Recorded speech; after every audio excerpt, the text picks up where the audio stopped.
All right, everybody, it's so great to be back, and I've got an exciting announcement for everybody here on YouTube. I'm in the mood to get some new gear, and so I've got a bug for some new gear, specifically a new guitar that I've really been drooling over lately. But in order to do that, I've got to get rid of some old gear so that I can make room for this new gear. And some of the smaller things I'm selling on local sales network in my area, so I don't have to worry about shipping and all that. One item I may be, if I can't get it to sell here, if nobody's interested, I may be shipping it, selling it on eBay. I'm not sure. But there is one item that I will be putting on eBay, and I'll leave a link in the description below if you are interested in auctioning. As soon as this auction is over with and it's sold, this video is coming down.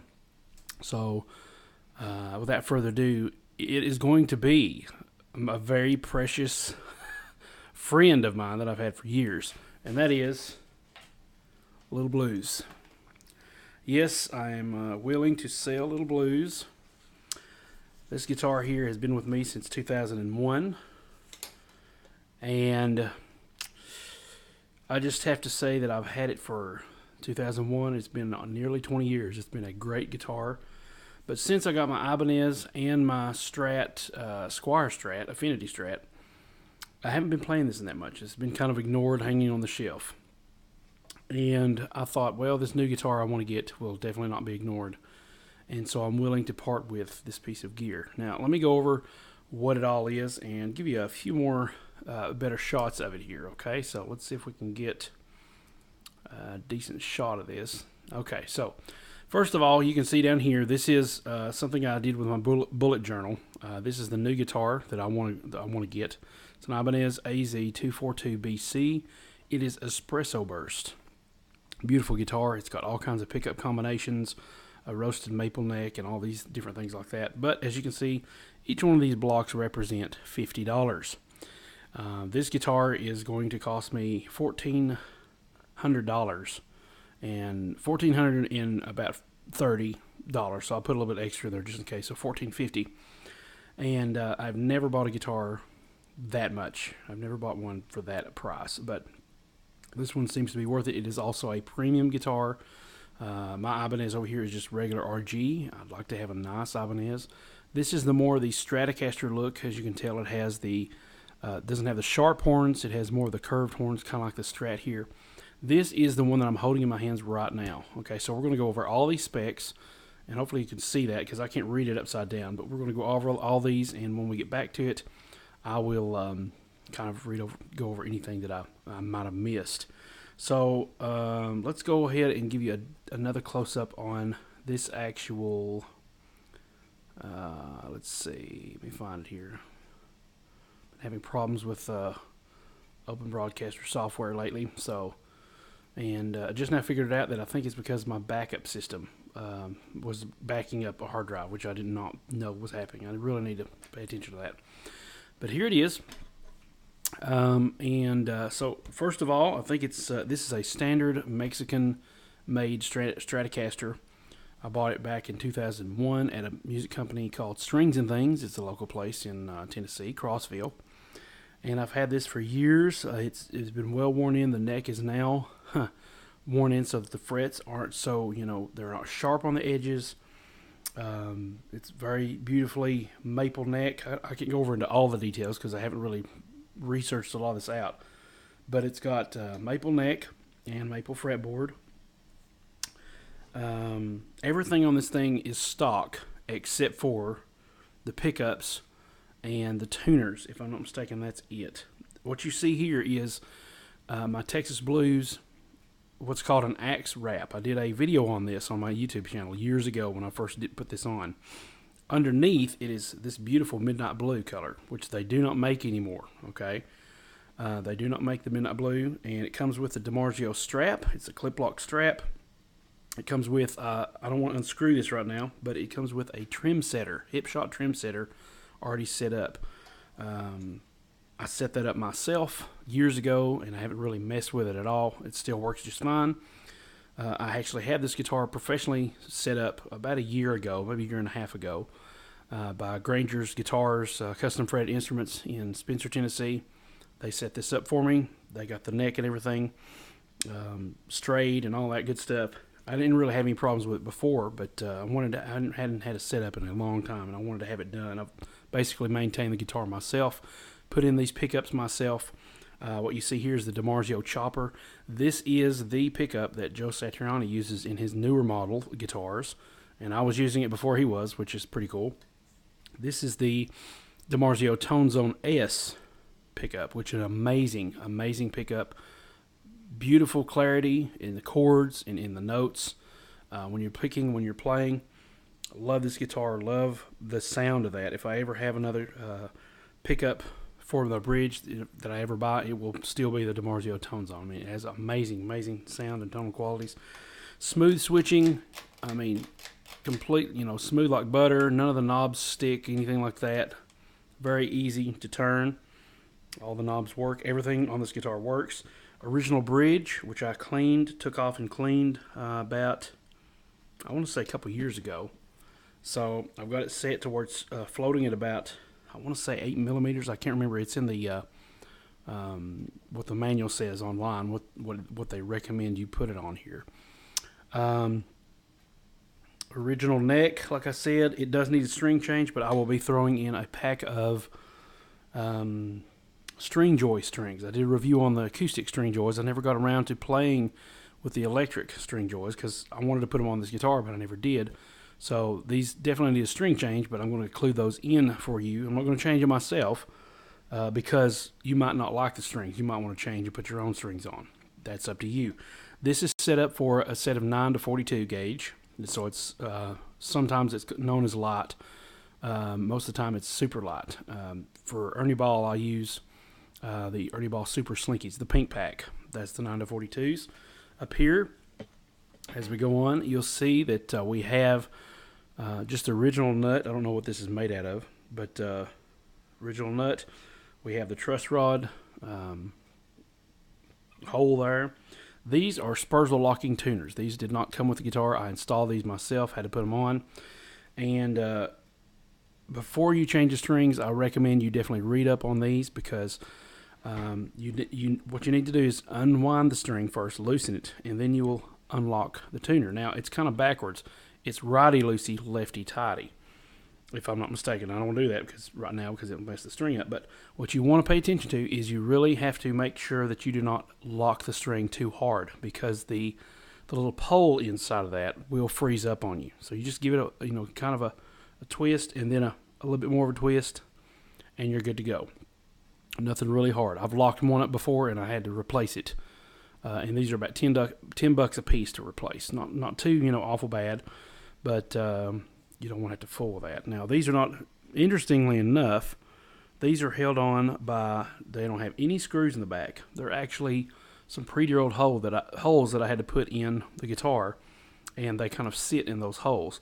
But what holds them in is these nuts up here. These nuts, and I think there's a washer there. And these are also, interestingly enough, these are also staggered tuners. So there's no need for a string tree. I don't know if you can see that or not, but the strings automatically are receding because the posts get smaller. Get lower as you go down. You got shorter post on the high E string, and the post is a little taller here on the other one. I don't know if you can see that or not. Maybe you can from that angle.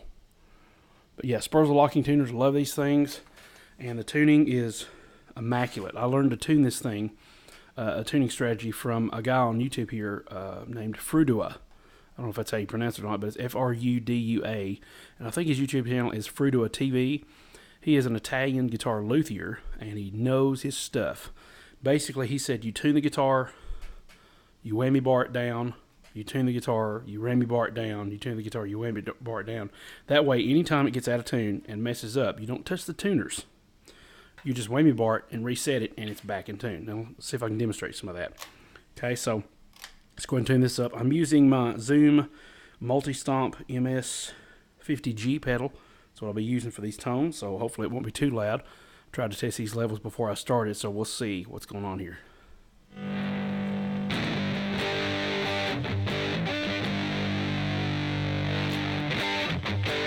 Alright, so you can already tell. Let's see if I can get a different sound here.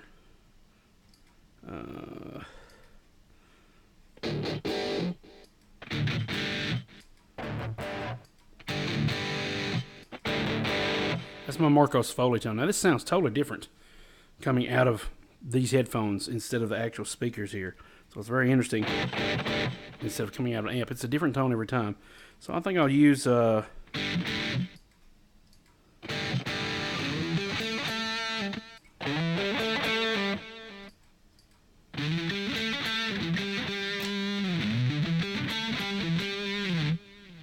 I think we'll use this. It's called Boogie Lead. It's based on one of the Mesa Boogie amps. So here's the Chopper by itself.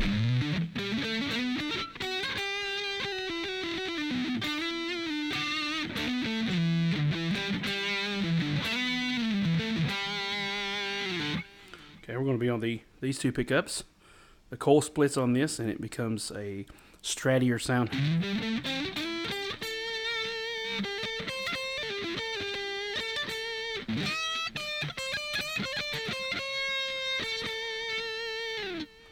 The middle, you're going to hear a lot of hum because it's on a highly distorted channel and it's a single coil, so I'll just kind of bypass that.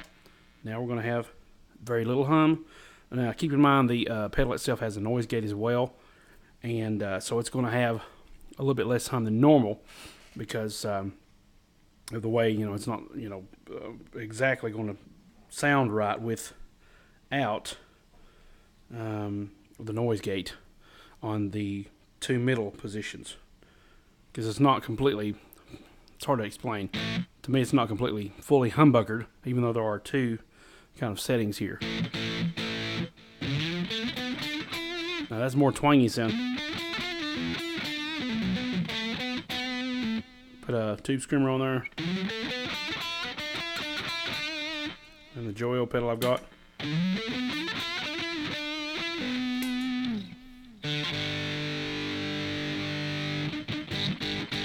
Okay, then we've got the full-on pickup here, tone zone.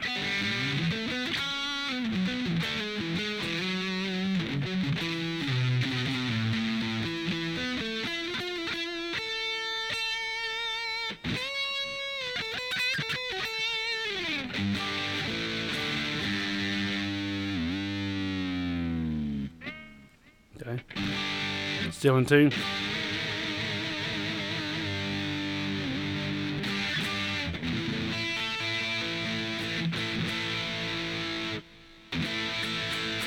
Was a little loud. I put the whammy bar down, back in tune. Now, what you'll obviously want to do still is stretch the strings a little bit, because the strings will stretch a little bit, even with the trim setter and the Spurzal tuners. What I usually do is I'll pull those strings through those tuners as quickly, as tight as I can with one hand, then I'll lock it down with another, and then I'll start twisting around before I snip it and make sure I've got everything locked down and everything.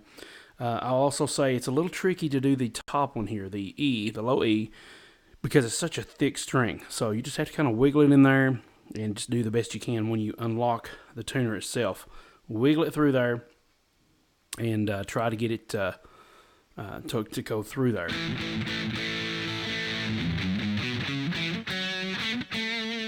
Now obviously it's going to sound different than this on your amplifier and everything.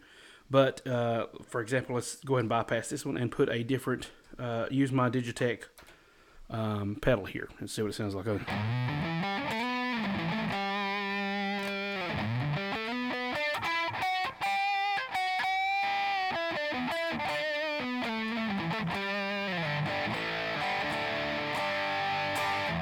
Okay, so it's going to have different sounds depending on what you do.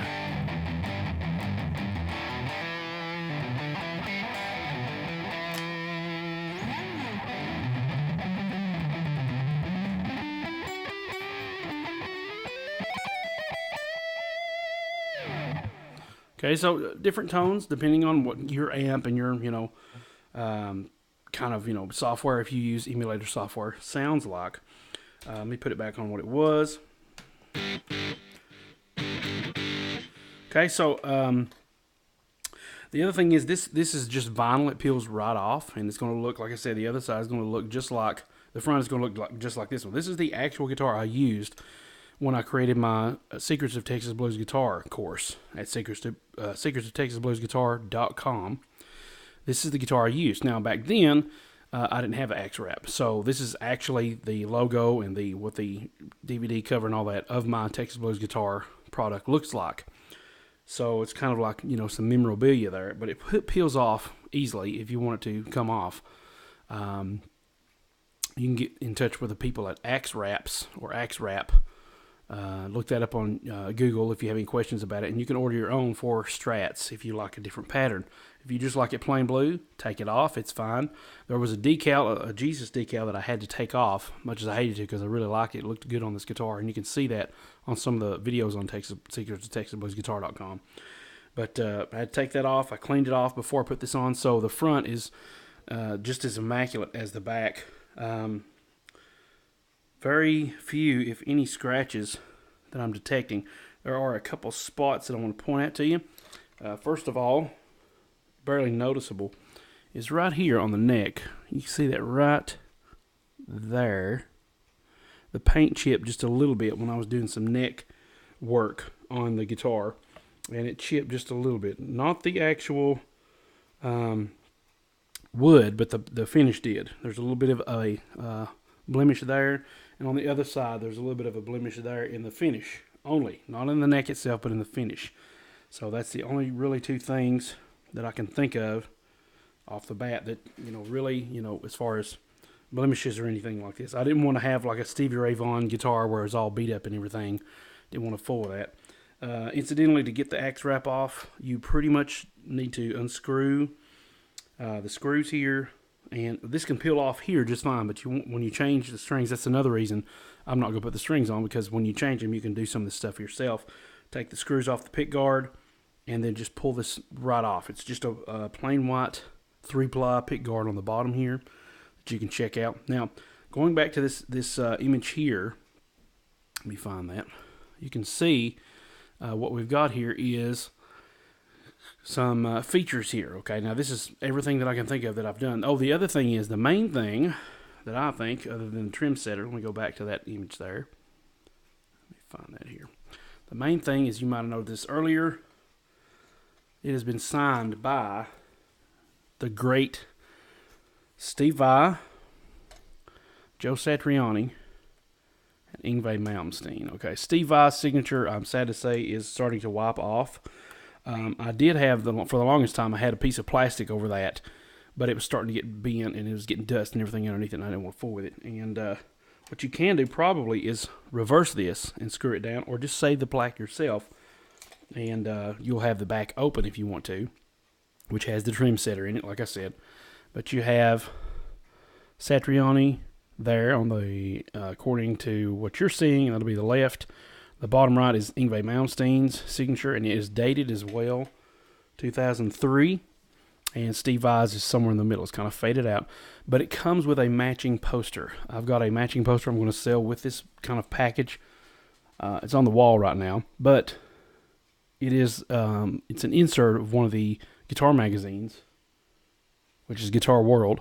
It's got a picture of Steve Vai, Satriani, and Yngwie Malmsteen sitting together. There's a brick wall behind them. Yngwie is sitting on looks like some old crates, wooden crates, and Satriani's in the back. He's wearing one of his beanies. Steve Vai is there in looks like some vinyl leopard pants. His legs are crossed. He's got his guitar. And obviously Malmsteen is in one of his rock poses where he's like, you know, like that with his glasses on and all this mess. But that was signed by all three of them. I took that poster to the concert, took this back plate to the concert, and they signed it. Unfortunately, I don't have a certificate of authenticity or anything like that, but if you're a fan and collector of Steve Vai memorabilia, and you know the other signatures, Joe Satriani, I've had several other things signed by them, you'll know that this is the real deal. So, like I said, I've had this guitar for years. It's nice and broke in. I'll even include the containers for the pickups here, the DiMarzio pickups. It comes with the original bar. I took the little doodad off here, the little plastic thing off, because I just like the way it looked better. You know, like most of the other, guitars, virtuoso guitars, don't have that little plastic piece. So I took that off. And so that's pretty much all I know to say. Let me go back here to the other image here and give you a little heads up on that and give you a look on that, see what else going on. And while I talk a little bit more, like I said, it comes with the clip lock strap, and I've got some nice what is it? Some there's going to be some pictures on the eBay thing there. Now I don't want to tell you what I want for it. You just have to try. You just have to get it at the auction and try to bid for it. I do have a reserve price on that. I'd like to get quite a bit out of it, but because I valued it at a certain price, and I'd like to get a little bit close to that if I can, because obviously I want to buy that guitar. All right, so I'm really looking forward to trying to get that. I've been saving up some money. I've got some other things for sale. The other thing I mentioned, I've got my Digitech RP 355, which, by the way, I was going to pull it up. I'm going to do that real quick. That pedal is going to be for sale as well. And I'm going to pull up the actual tone that I used on my Texas Blues guitar course. It was one that I named called Little Tex.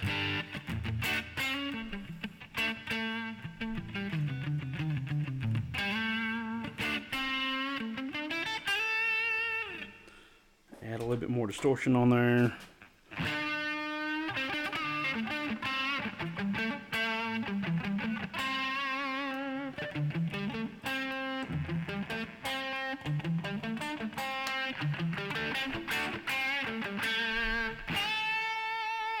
Okay. Now, one thing you want to note there, that sounds like a single coil. The Digitech RP 355 has pickup emulators, so I switched it from humbucker to single to make it have that sound. It's not going to sound like that naturally.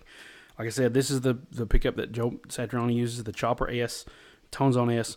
And when I put these in, from the best I can tell, when I was using a piece of metal to kind of tap the metal on the poles, the rails here, the best I can tell, I think I wired the bridge and the neck pickup together on this bottom switch here, on the very bottom, where it should be the bridge. I think both of them are together.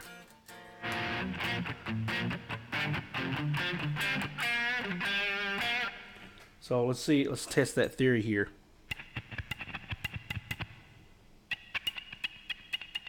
Okay, so both of them are wired together. But that never bothered me. I was amazed when I found that out, because it has such a nice, clear tone still. This pickup seems to override a lot of the low end on this one, but it kind of seems to balance it well. So if you want to take that, to somebody to have it set up or whatever, that'll be totally up to you. But I never had a problem with it. It's clearly distinct from the top. Okay, so it has its own little, sound there.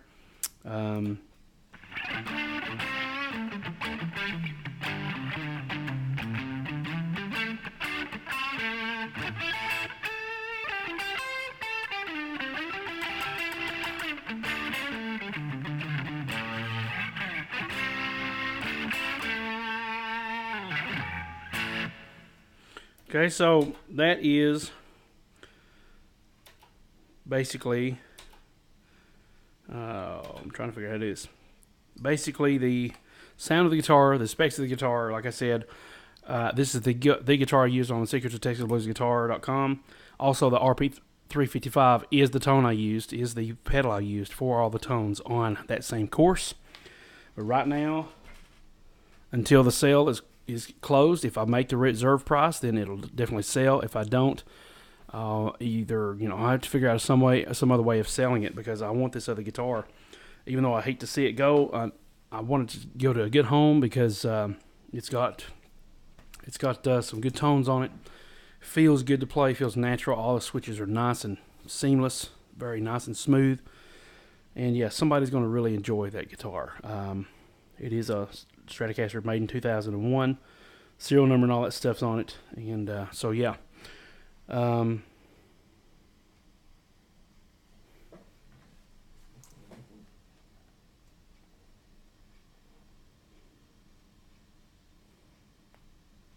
Just wanted to see if there's anything else on the back that I might have missed. Alright guys, so that's pretty much it. Now, let me go through this real quick, and we'll just get back to the main view here. Midnight Blue finish. Spurzle 6 in line, the stagger tuners, where they kind of descend. The locking tuners, the brushed chrome. I love the look of that. For the longest, I used to have what's called a fat finger on the very edge to kind of hide the string tree hole, because it just, to me, it kind of stuck out, and you don't need it with those Spurzle tuners. But I don't know what happened to the fat finger. I look for it and look for it, can't find it. I don't know where it is. But let's see. You get new strings with that. You're going to get the DiMarzio,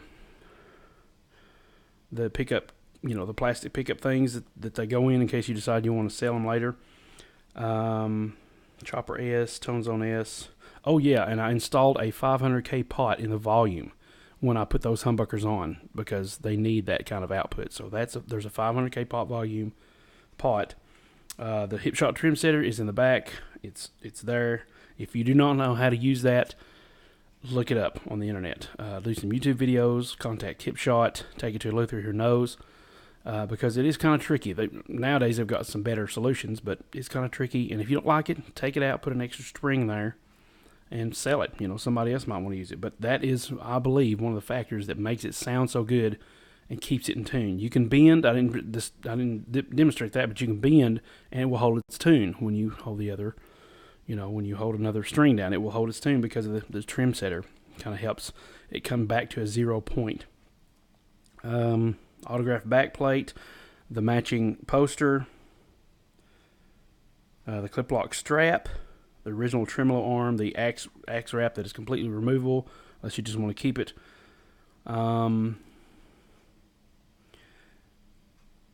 And its original neck, it's got 22 frets on it, plays like butter, really good sound. The action is very low, super low. That's the way they set it up. I said, I don't know how I really want it set up. I'm kind of used to now the higher action with my Ibanez, but they decided to just go ahead. They said, okay, we'll just set it up like a standard Strat around that area. So that's what it's set up like. Plays amazingly. So that is now for sale, guys, on eBay, and when it goes down, I will take this video down and probably just keep it for my personal use so that I can look at it again. I'd like to probably make a couple more videos with this before I part with it, and so I'm going to go ahead and put that on auction, list that on there. You pay shipping according to your location, and I believe you'll be happy with this guitar. So I'm going to get off here, and maybe make one or two more videos. Maybe even get some more, maybe even go ahead and put the auction up so I can get this done. So thanks so much, guys, for watching. I really appreciate it. Please check it out at the link below to go take you directly to the auction. And I'm looking forward to whoever gets this. I'll communicate with you guys, whoever it is. And if you want me to, I can even sign the back plate on the neck if you would like me to. I don't want to touch it. If you don't want me to, that's fine.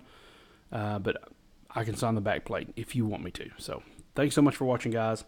And I will see you guys on the next video, whatever that may be. Exciting times await.